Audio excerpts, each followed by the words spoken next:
처음을 어떻게 시작해서 중간을 어떻게 채워서 끝에 어떻게 갈 것이다 하는 구상입니다.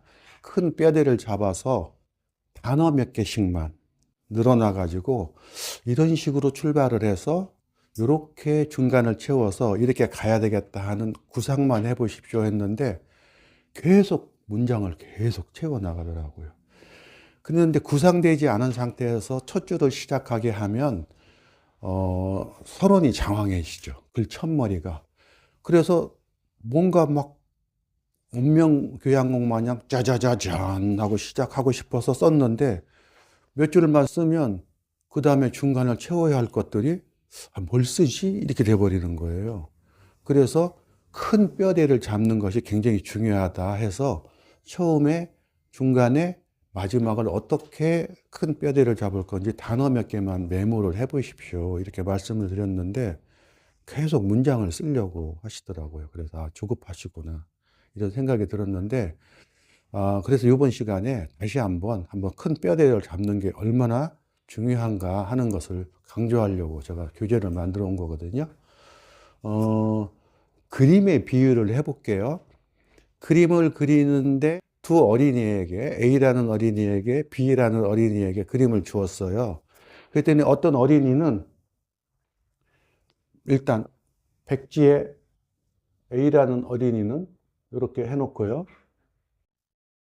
일단 네가 어떤 그림을 그릴지는 모르지만 내가 시키는 대로 해봐.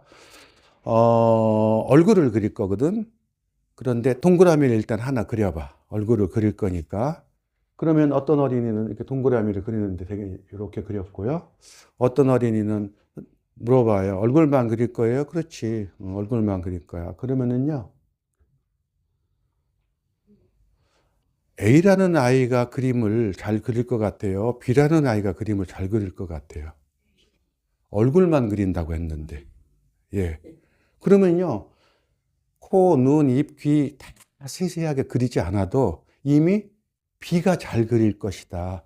자기가 말하고자 하는 것을 되게 섬세하게 표현할 수 있을 것이다 하는 걸 알 수가 있어요. 이걸 보고 우리가 뭐라고 하냐면 스케치라고 하죠. 그림을 어떤 방향으로 그려나가야 되겠다 하는 구상의 첫 단계가 스케치란 말이죠. 그럼 글도 그래야죠. 어떻게 시작해 갖고 어떻게 펼쳐서 어떻게 마무리를 해야 되겠다. 그죠? 그래서 저는 계속 석 줄만, 세 단어만 고민을 해봐라. 첫 시작은 이런 단어로 출발을 해서 가운데는 이렇게 채워가지고 끝에는 이렇게 마무리해야 되겠다. 이거를 계속 강조를 했던 거예요. 그리고 우리가 얘기했던 것처럼 내가 한 달 뒤나 두 달 뒤에 천자 정도 쓸 그런 훈련을 하고 있는 거라면 지금 한 줄도 안 써도 돼요. 그렇잖아요. 천천히 시간을 밟아서 200자 쓰고 400자 쓰고 600자 쓰면 되거든요. 그러니까 지금 조급하게 어떤 문장으로 뭘 해야 되겠다 고민할 필요가 없는 겁니다.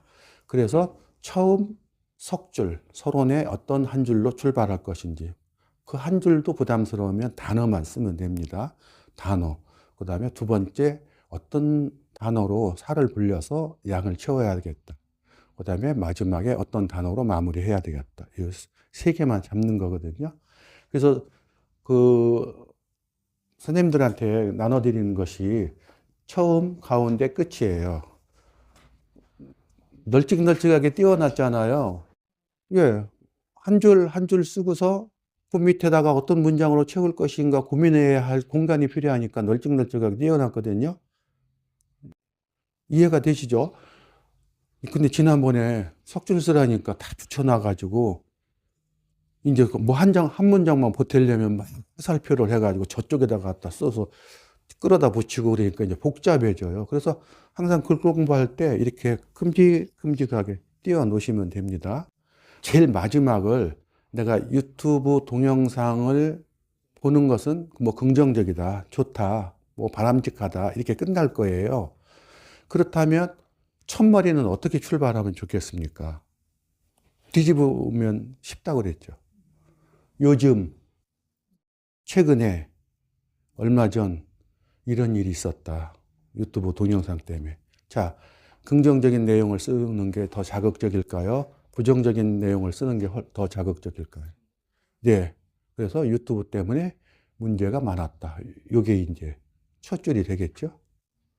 근데 내가 끝에서 말하고자 하는 것은 좋다잖아요. 그러니까 가운데는 뭘로 채워야 돼요? 긍정적인 내용이에요? 부정적인 내용이에요? 긍정적인 내용이죠. 그래서 첫 줄은 유튜브 동영상의 부정적인 내용으로 출발해야지. 이렇게 쓰면 됩니다. 그 다음에 중간은요. 유튜브 동영상을 봤을 때 좋았던 점, 혹은 긍정적인 점, 유튜브 동영상을 많이 봤을 때의 장점, 이런 것들을 쓰면 돼요. 그리고 마지막에는 그래서 요즘 같은 세상에 유튜브 동영상을 보는 것은 대세가 아니냐. 보는 게 좋겠다. 이렇게 마무리를 해야죠. 이해가 되시죠? 네. 어렵습니까? 그러니까 선생님들이 앞으로 어떤 글을 쓸 때 끊임없이 이 석줄 연습을 계속 하셔야 돼요. 스케치를 하는 거예요. 그러면 이 어린이하고 똑같은 것 같아요.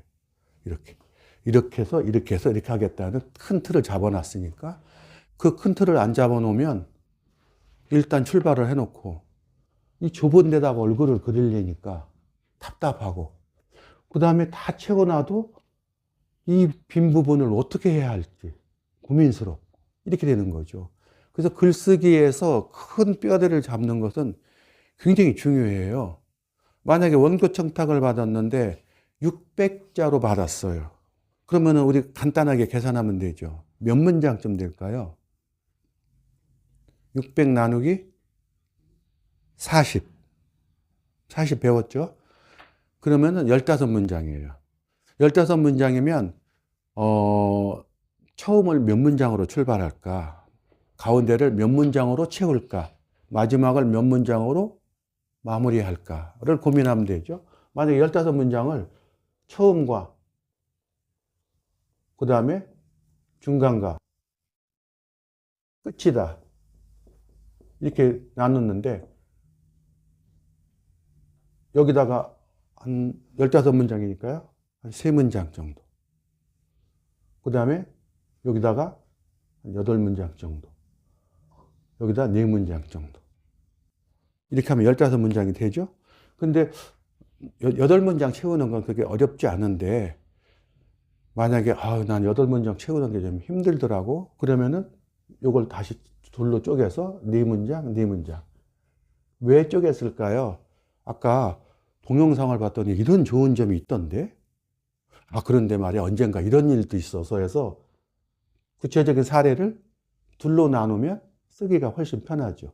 한 가지 사례를 계속 살을 보태가지고 8문장으로 하는 것보다는 사례를 둘로 나눠서 이런 일도 있었고 이런 일도 있었기 때문에 그래서 나는 좋더라. 이렇게 하는 거죠. 그래서 우리가 처음에 구상했던 한 문장을 빼면 2문장을 보태면 되고요. 처음에 구상했던 한 문장 빼면 3문장, 그 다음에 이것도 3문장, 그 다음에 처음에 구상했던 한 문장 빼면 3문장이에요.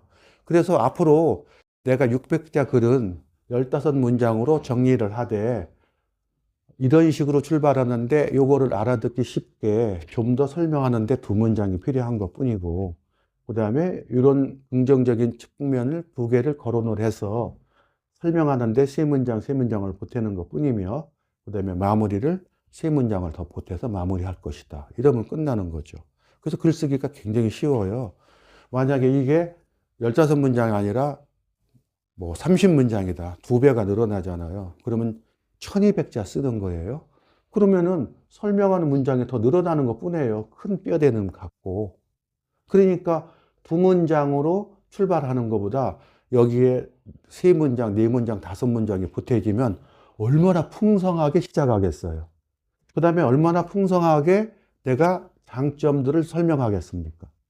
그리고 또 얼마나 풍성하게 마무리하겠어요. 그죠?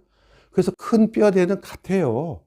이런 식으로 뼈대를 갖춰서 간다는데 문장 개수에 따라서 풍성하냐 풍성하지 않느냐의 차이일 뿐이지, 이것이 말하자면은 30문장, 1200자, 600자, 1200자의 글의 내용이 다른 것이 아니라 큰 뼈대는 같은데 좀 더 상대방을 이해하기 쉽게 예를 들거나 다시 말해서 변문을 보태서 풍성하게 하는 과정이 다를 뿐이라는 거예요.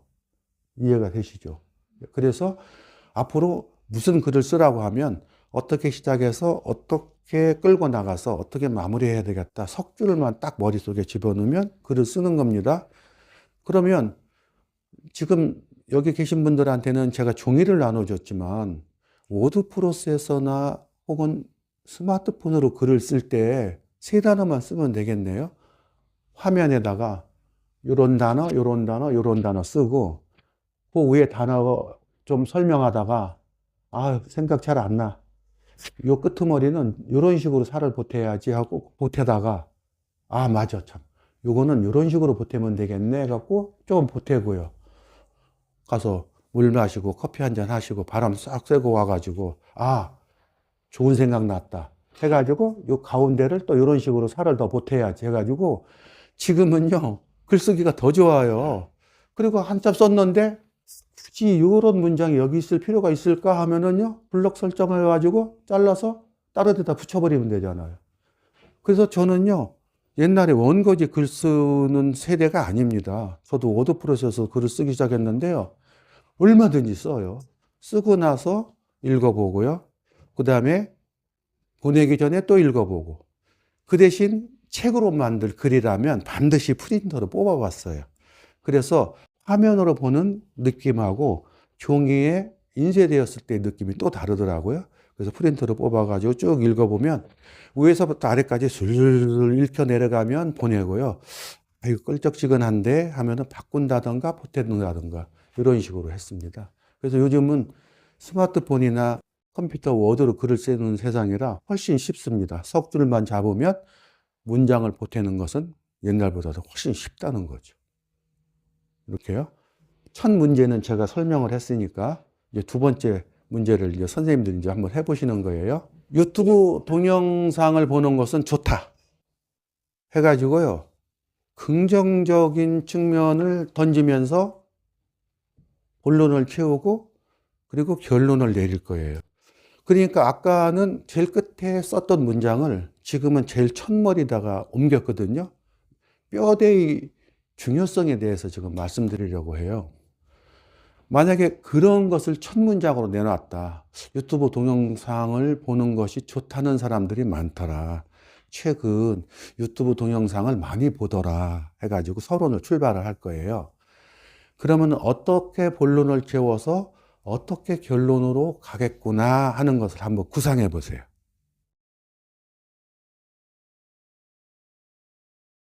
석줄 뼈대 잡는 게 이제 되게 중요하고 쉽지가 않아요. 그러니까 끝에다가는 결론적으로 그래서 네가 말하고자 하는 게 뭐야? 아니 필요한 시간을 활용하니까 그러니까 필요한 시간을 활용하니까 내가 가볼 수 없는 세상도 볼 수 있어. 그래서 이렇게 되는 거예요. 좋다고. 그래. 내가 지금 너한테 물어보잖아. 좋냐, 싫으냐. 근데 왜 자꾸 딴소리를 해? 여기 자꾸 딴소리를 하는 거예요. 그래서 제가 결론 끝에, 글 끝에다가 좋은가, 싫은가를 쓰시오. 선택하시오. 그래가지고 그 선택만 하면 되는데 그렇게 그게 어려워요? 그리고서는 왜 좋다라고 생각했는지 그 이유를 가운데다 쓰시면 됩니다. 이 얘기를 하려고 했는데 그런 얘기를 벌써 끄트머리에 써놨는데 그 끄트머리에 들어가려고 했던 그 이유들이 바로 가운데를 채워야 할 부분이거든요. 그러니까 지금 머리말에 써야 할 부분과 가운데 마지막에 써야 할 그 각 문장의 성격이 각각 다 달라요. 머릿말에 써야 할 문장은 글의 호기심을 불러일으키는 그런 문장이고, 그 다음에 맨 마지막은 그래서 말하고자 하는 게 뭔데 하는 너의 생각, 주장이에요. 근데 그런 주장을 하게 된 근거는, 이유는 뭐야가 가운데를 채워야 하는 부분이거든요. 나는요, 시간을 활용할 수 있어서요. 자꾸 그 얘기를 하는 거예요. 그래서 이유를 대는데 제가 물어본 것은 좋다 싫다였을 뿐이에요. 그래서 그걸 구별을 못하고 있다. 여기 계신 선생님들은 다 좋다만 선택을 하셨네요. 나쁘다를 선택할 수는 없나요? 우리 배운 공식대로 한다면 머릿말을 예, 유튜브 동영상을 보는 것은 좋다고 하는데, 머릿말, 나는 이런 이유 때문에 저 뒤에 있는 분이 쓰셨더라고요. 잘못 지식을 받아서 편협된 쪽으로만 계속 보면서 사람들이 가치관이 삐뚤어지더라. 그래서 결론, 끄트머리. 나는 유튜브 동영상 보는 거 좋지 않게 생각한다. 나쁘다. 이렇게 쓸 수가 있죠. 그래서 이 끄트머리 제가 좋다, 나쁘다를 선택하라고 하는 것은 나쁘다고 하면 왜 나쁘다고 하는 이야기를 가운데다가 채울 수 있었어요. 근데 이 앞에 여기 계신 요 선생님은 나쁘다, 좋다를 선택하라 했더니 고민을 해요. 둘 중에 하나라서 50%인데 왜 그런 줄 아세요? 생각이 너무 많은 거예요. 세상의 모든 일을 나쁘다, 좋다라고 결정할 수 있어? 유튜브 동영상을 보는 게 좋은 점도 있고 나쁜 점도 있지. 이 생각을 하니까 강사가 좋다, 나쁘다 선택하라니까요. 그러니까 망설이는 거예요. 좋다라고 하기에도 찝찝한 부분이 있고 나쁘다고 하기에도 찝찝한 부분이 있어요. 그래서 나온 결론이 뭐냐면 제일 끝에다가 좋은 측면도 있고 나쁜 측면도 있다. 그게 정답입니다. 그죠? 그래서 요 선생님은 그걸 살짝 비틀어서 뭐라고 하냐면 기준에 맞는 분별력 있는 동영상 시청은 괜찮다. 그럼 분별력 없는 동영상은 나쁘다죠. 같은 얘기예요.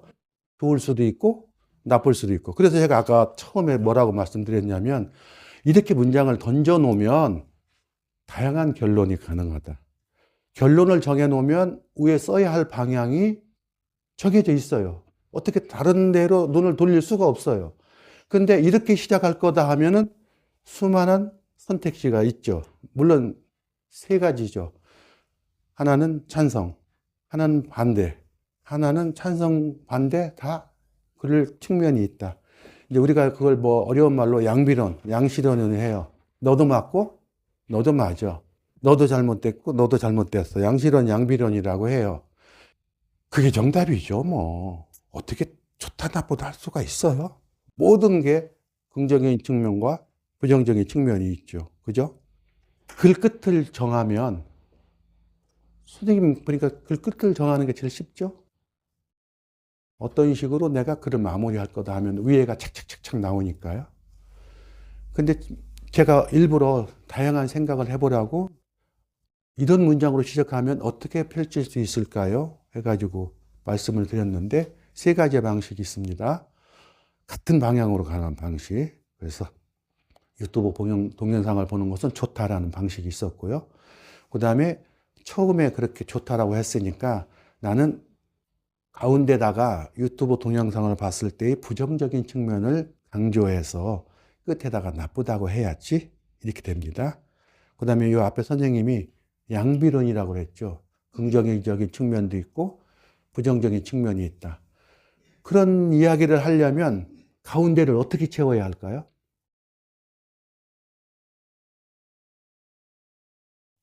만약에 8문장이라면.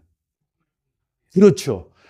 네 문장은 긍정적인 측면, 그 다음에 네 문장은 부정적인 측면을 얘기했기 때문에 긍정적인 측면도 있고 부정적인 측면도 있다라고 나는 주장할 수 있는 거예요. 근데 만약에 가운데를 8문장을 다 긍정적인 측면을 얘기를 해놓고 끝에 가서는 내가 글을 이렇게 썼는데 생각해 보니까 끝에 가서 아이씨, 부정적인 측면도 있고 긍정적인 측면도 있는데 하면은요. 위에서 얘기한 거하고 끝에서 얘기하는 것이 일부 맞지 않잖아요. 그럼 우리가 뭐라고 하겠어요?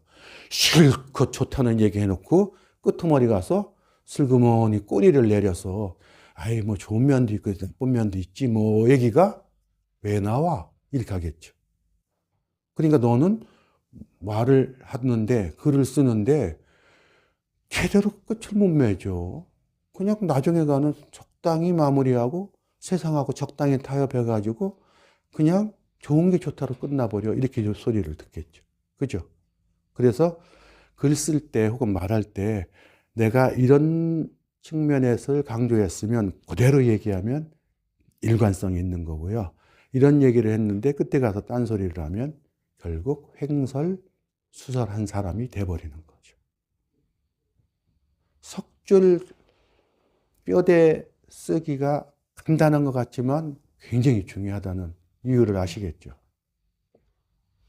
한 번 더 해볼까요? 제일 마지막 줄에 효도는 부모에 맞춰야 한다. 부모의 기준에 맞춰야 한다. 이런 결론을 쓸 거예요. 마지막 줄이니까 이건 쉬운 문제예요. 예. 그러면 그 이유를 가운데를 쓰면 됩니다. 그 다음에 글 첫머리는 어떻게 시작하실래요? 최근, 요즘, 얼마 전, 효도를 어떤 식으로 합니까? 남 얘기하면 돼요. 효도 못하는 애들 얘기. 효도한다며 돈을 주는 것을, 젊은이들이 돈을 주는 것을 효도하는 것에 전부로 안 달더라. 이렇게 썼어요. 서론 제 글 첫머리에. 괜찮죠? 요즘 효도한다며 부모들에게 돈 주는 것으로 효도를 다 했다고 생각하는 젊은 사람들이 많다. 이렇게 출발을 한대요. 그 다음에 가운데를 어떻게 채우셔야 돼요? 그런데 결론은 부모의 기준에 맞춰야 한다예요. 그러면은 가운데다가 이제 쓰셔야죠. 부모는 어쩌고 해서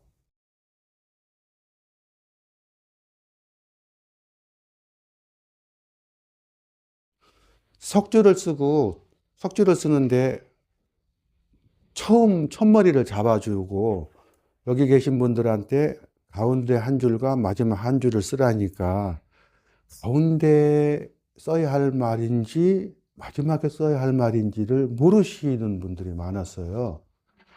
그랬는데 제가 그냥 끝에 한 줄을 딱 잡아주니까 굉장히 잘 하시네요. 가운데다가 이런 걸로 한 줄 쓰면 되겠군 해요. 왜냐하면 채우지 않아도 되니까. 채울 필요가 없으니까. 그러면은 제가 잡아줘야 됩니까? 선생님 글 쓸 때마다 이런 걸로 하세요. 이런 걸로 하세요. 그죠? 그러면 본인이 잡아야죠. 그러면은 다 끝난 거 아닙니까? 효도 얘기 나오면 나는 이렇게 잡아야지 하면은 그다음서부터는 글 쓰실 수 있다는 얘기잖아요. 좋다, 나쁘다. 그렇지 않으면 좋지도 나쁘지도 않다. 셋 중에 하나입니다. 셋 중에 하나예요. 그죠? 그러니까 잡으시면 돼요. 하나만 말로 한번 공부를 해볼게요. 싸운다. 뭐 여야가 싸운다. 부부가 싸운다. 싸운다. 끝에 잡아보세요.